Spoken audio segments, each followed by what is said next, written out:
Hey guys, I'm back at the Radiola 60 cabinet. It's been a couple weeks since I applied the grain filler. In that time it has fully cured up and hardened. It also shrunk.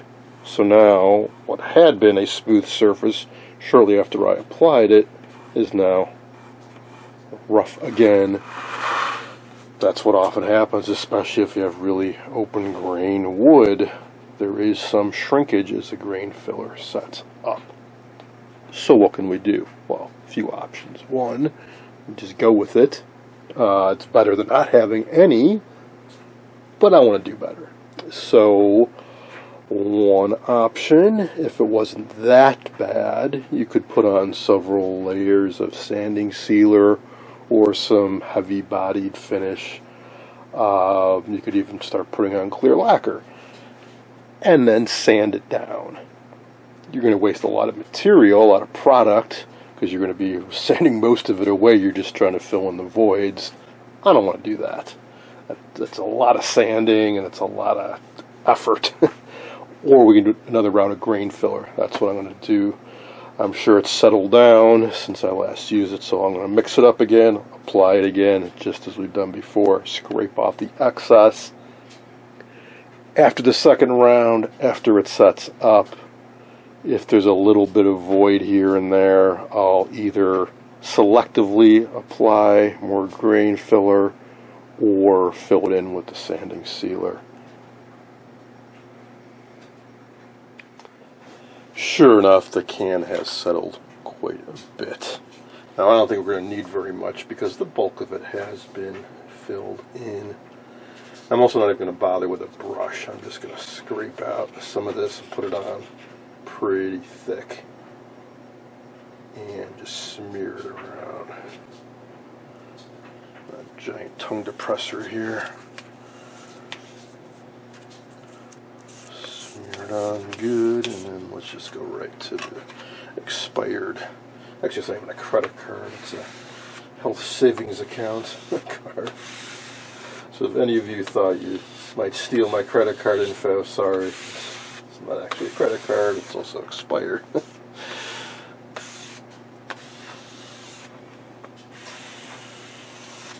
Yeah, I see, it really isn't taking a whole lot of material, and now it's really, really well filled in. And because I'm putting it on with a minimal amount of solvent and material, this should dry pretty quick. Although, I hate to say it, but humidity is still really high. And temperatures have been all over the place. Got down into the 50s for a while, but I guess it'd be pushing 90 this weekend. Typical Midwest transition from summer to fall. It just kind of oscillates back and forth. It's the high humidity that's so unusual this summer.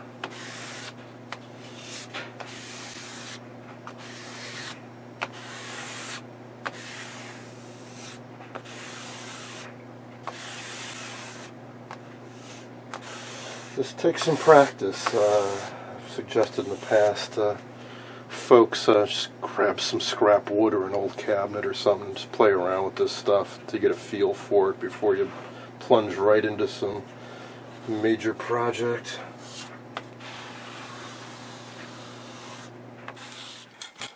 Alright, this has had plenty of time to set up. Now I want to seal it before I sand it. Yes, as a number of you have mentioned, you can get spray sanding sealer. Used it plenty of times. A few things I don't like about it. One, cost. I can't get it locally. And this has solvents in it, and if I spray it on this, it can start to dissolve the grain filler I just put in. This is less expensive, readily available, and is water-based, odor-free. So, slap this on. Does take a little bit longer to dry, an hour versus maybe 10 minutes or so, but that's alright. So I'm just going to put on a thin coat. Is this strictly necessary? I suppose not. But I want to reduce as much as possible, lifting up grain filler where I don't want it to lift up.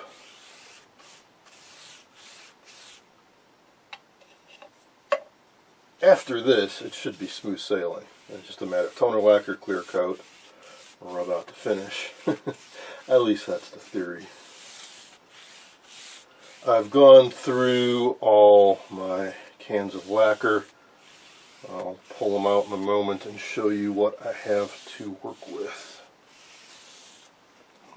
I'll do it.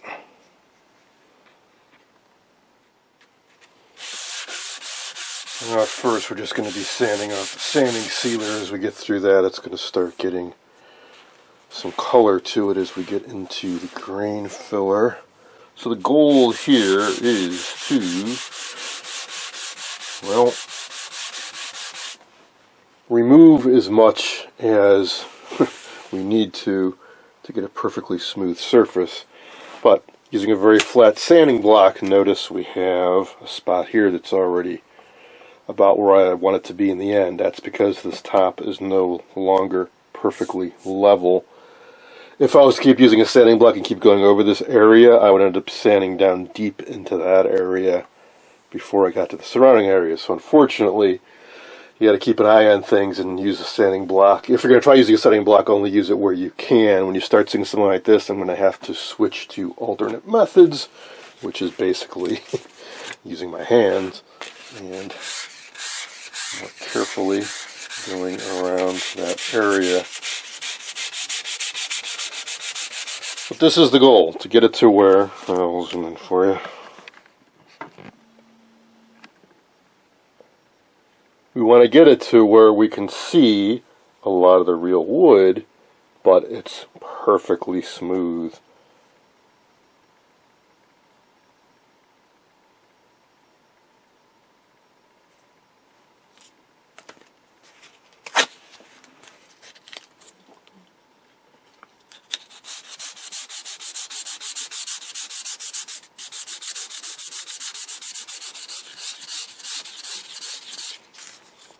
And this is what happens to your sandpaper when it hits grain filler. It really clogs up fast. There are tools that will unclog sandpaper. You can also try doing it yourself. For example, using a microfiber cloth here to wipe up the sanding dust. That will sometimes get some of it out, but really it gets down in there good, and you need to, well, essentially scrape it out. You can kind of use the sandpaper on itself. It'll disintegrate and go away. But you're also wearing out the sandpaper a little bit. So, one of those things you kind of have to do it to get a good feel for it. What do I want to shoot? Bit by bit, we're getting there. Very happy with the end result. Not so happy with how much work I have ahead of me. And I'm chalking that up to lack of experience with this particular type of grain filler. I definitely left too much on. And as one of you pointed out, no, this is not how I did it back in the day. By that I mean they did use grain filler, but the guys who did it probably did it all day, every day, and they got very, very good at it. They knew exactly how much to use, how long to leave it on, and how to remove the excess to get the desired results. But we'll get there in the end. It'll probably take me about 20 minutes or so to finish this off. Boy, it's hard to translate onto camera, I imagine, but that feels so nice and smooth. And it looks great.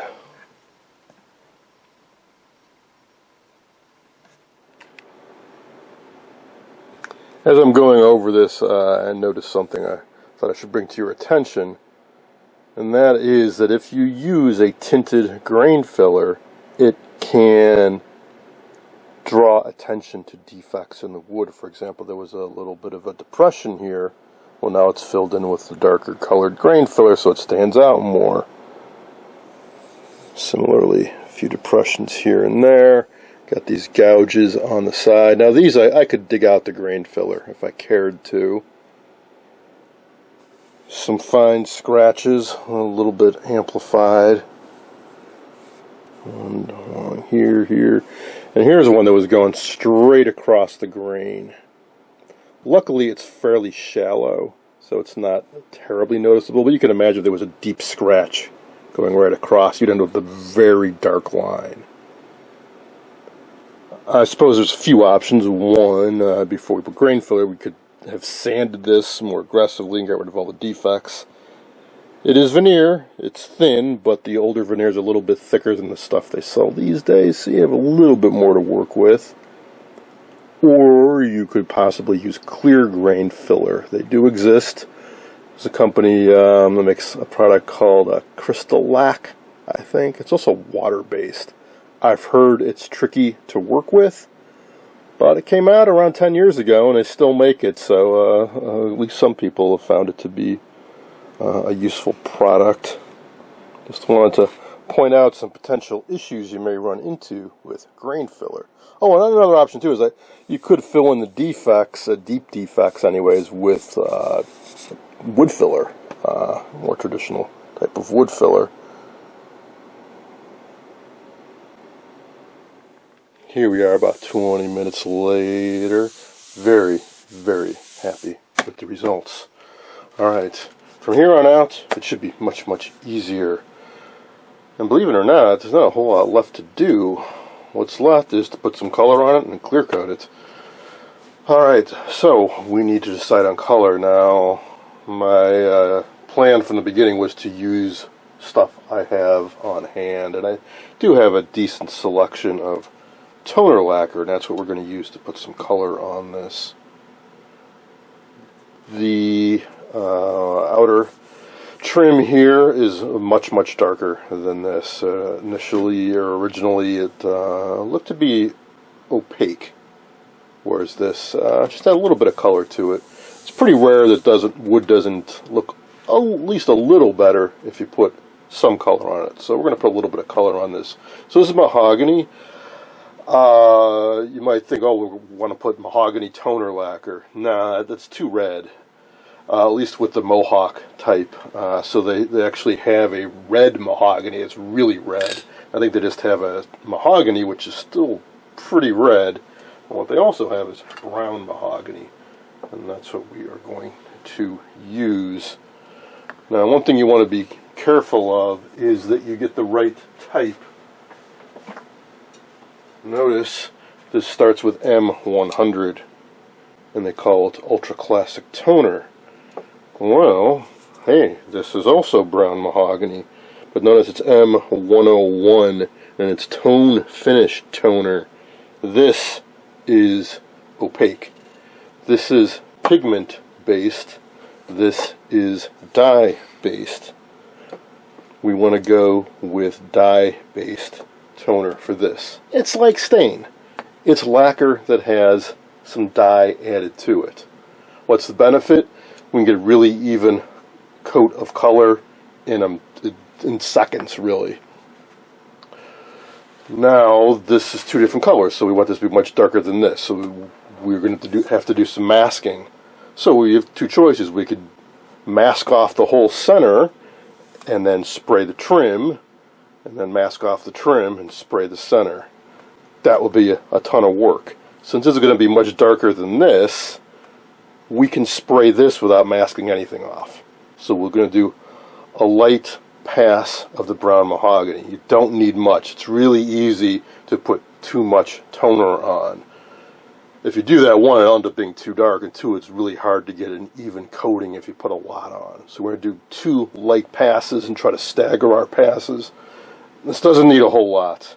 Maybe 3 passes. We'll see. We'll see. Trim. Alright, so for the trim, well, I could use Tone Finish Toner, the opaque stuff, but take a look at these p5o cabinets in the back. I refinished those a while ago, and I'm not happy with the results. I followed what others had done online, and they used the pigment-based toner. That looks black to me, like it was just sprayed with gloss black paint. It's not. It's dark walnut, or perhaps extra dark walnut. It's so heavy. It's so, well, opaque. You can't even tell really it's wood under there. Now, sure, it's not pretty figured veneer, but it's nice to see some semblance of wood, I think. And I've seen others come to the same conclusion and done some experimentation, and one guy in particular used Van Dyke walnut and did a few passes to build it up so where you could still see some of the wood, but it had a nice color. Now this original color to me looked a bit like Van Dyke walnut. It's a little kind of hard to describe exactly what that looks like. It almost has a little bit of green to it. It's, I mean, it is in the walnut family, and it's a darker color, but it's kind of a weird greenish brown tinge to it. Because I would like some of this to show through. So that's what we're going to do. I have one half-filled can, and I think one full can, which should be enough. We have a bit of trim to do, both on this. If I have to do a lot of passes, I'm going to run out, but hopefully 1.5 cans will be enough. Certainly with doing some light passes, this is a full can. That'll be plenty. Then we need to make a decision about the final finish. The decision of what to use. I've seen this debate come up many times on the forums. Gloss, semi-gloss, satin. I'm pretty sure, based on some research and pristine examples and the opinions of others who've been doing this a long time, that originally these were all gloss. They wanted them to be really shiny and eye-catching and look really spectacular. However, we're used to seeing them with some age and dull-looking satin, flat almost. And you could do that, but I think that's going a little bit too far. It looks a little bit too dull. So a lot of people end up going with semi-gloss.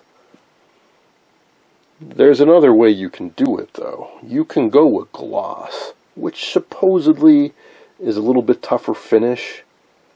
I'm not so sure when you use this pre-catalyzed stuff, which is really good, lacquer.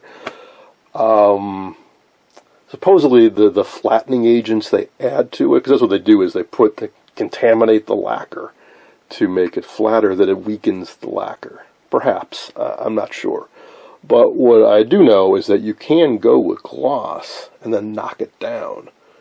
There's a process called rubbing out, which we're going to be doing, which is when you spray on new finish like these, it kind of looks artificial. It looks a little too shiny. Compared to the one up on top there, that one has been rubbed out. That has been refinished. Well, I kind of clear coated over the old finish. But notice it doesn't look that shiny as that does. It's not just because of what I sprayed on it, it's because of what I did to it after I sprayed onto it. What you do is you knock down the gloss by rubbing it with an abrasive. Pumice, rotten stone, even steel wool if you really want to knock it down. It makes it look warmer, it makes it look more natural. And depending on what grit you use and how aggressive you are, you can have complete control over how shiny the finish ends up being. Alright, so why would I even talk about using semi-gloss? Rubbing out gloss to get an even semi-gloss finish is not the easiest thing in the world, especially when you have to deal with trim and nooks and crannies and stuff. So I'm inclined to go with the semi-gloss, and we'll see how it works out. Generally, I've had pretty good luck doing that and ending up with a finish and a sheen that I like. The main thing is we want to get an even coat and we don't want any runs. I strongly suggest you get some scraps of wood and practice if you have never used toner lacquer before. And also get a feel for how it dries. If I was doing some 90-degree day, it would dry much, much faster than it's going to today. The difference being, if it dries faster, much less chance of getting runs. But this is what I got to deal with, so I'll play the hand I'm dealt. Alright, do some test sprays off the piece of wood, and always start spraying off the piece of wood. Always keep the can moving.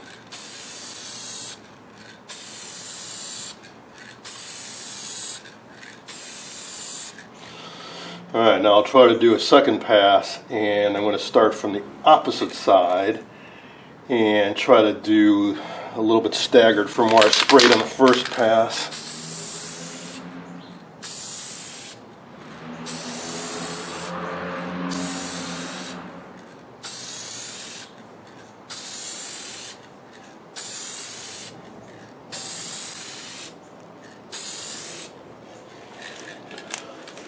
It's tempting to keep going, but I know what'll happen. It'll end up being too dark. So I'll try to touch up some areas that look like there's quite an even color to it.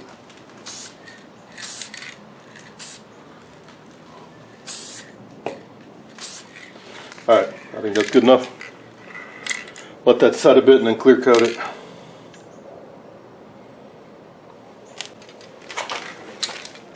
And just like that, in what, less than a minute, we're done with color. Compare that to stain, where you'd have to wait a day or two for it to set up.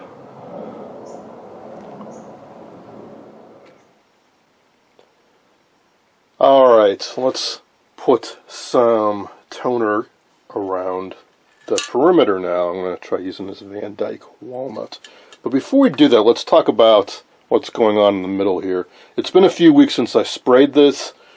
The weather and some other life events got in the way, which is a good thing, it turns out, because, well, check this out. I hope the camera can pick this up. Before I sprayed on the toner, this was perfectly smooth. Everything was filled in, very nice, very flat. Now it's rough again. What happened? Well, all the pits where I had filled it in with grain filler have changed a little bit. I think what's happened is the grain filler reacted with the solvents in the lacquer, and I've seen this happen before. That's why I wanted to wait quite a while, longer than the can indicated, on the grain filler before spraying on the toner. Now, both the grain filler and the lacquer, this is all Mohawk products, so you'd think they would be completely simpatico. But like I said, I've seen this happen before, and that's why I like to wait a long time. But even so, what I think happens is lacquer, the solvents in lacquer, especially this nitrocellulose stuff, they're pretty intense. And I think it reacts with the grain filler. The linseed oil in it, perhaps, and kind of reactivates it a little bit, and there's a little bit of an interaction, and then things settle down, and you end up with a little bit of a rough surface. Now, not to the end of the world. We're going to put on some more layers of clear, and we can either sand that out or use or buff it out or rub it out using pumice. We'll talk more about that later. But this is what I've seen happen again and again. That's why I always emphasize wait, be patient. Even though the grain filler said, oh, after a day or 24 hours you can proceed to the next step, I like to wait longer, and even so it's still reacted. I also like, when I put on the toner in the first layers of clear, to take it easy and just put a light coat on instead of putting on really heavy coats, because when I've done that, the reaction is more severe. These are all Mohawk products. You would think they would play together very nicely. Maybe it's the sanding sealer I used, which is not Mohawk. I don't know, but it's not a big deal. It's just something to be aware of, that you can go from a flawless surface spray on lacquer, and then, hey, it's not so flawless anymore. The other thing I wanted to mention was the appearance. To me, this is jarring, because I was used to it looking old and sun-faded, and now it's bright and kind of shockingly, and the color's a bit different. However, I've looked at examples online of others that have refinished the Radiola 60, and it looks very much like this, where they also went with the brown mahogany, and it looks just like this. That's just something to be aware of if you like kind of the old look to something. When you refinish it, it's jarring. It looks very much, well, not old anymore. Start on the end here. So green painter's tape, this stuff, frog tape.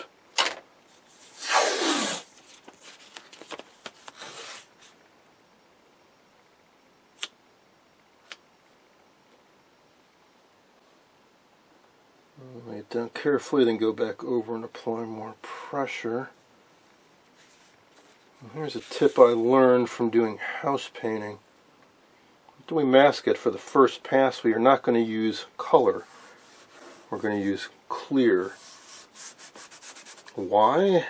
So if there's any voids, any defects in this tape seal, the clear will block it off and it won't affect what we're masking off. I think if you were painting baseboard trim on a house, you've masked off the wall, before you put on the color of your baseboard trim, paint it the same color as the wall, like off-white, and then put on your baseboard trim. So any paint that creeps under the tape will just be the same color as the wall. No problem.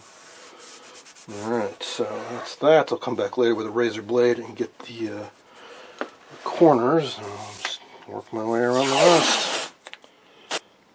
Alrighty, time to head outside. First, light pass with the clear semi-gloss.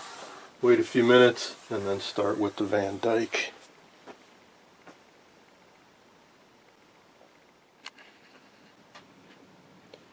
Here it is after 6 passes. I made sure to count, because I'm going to need to replicate this look on the trim on the main cabinet.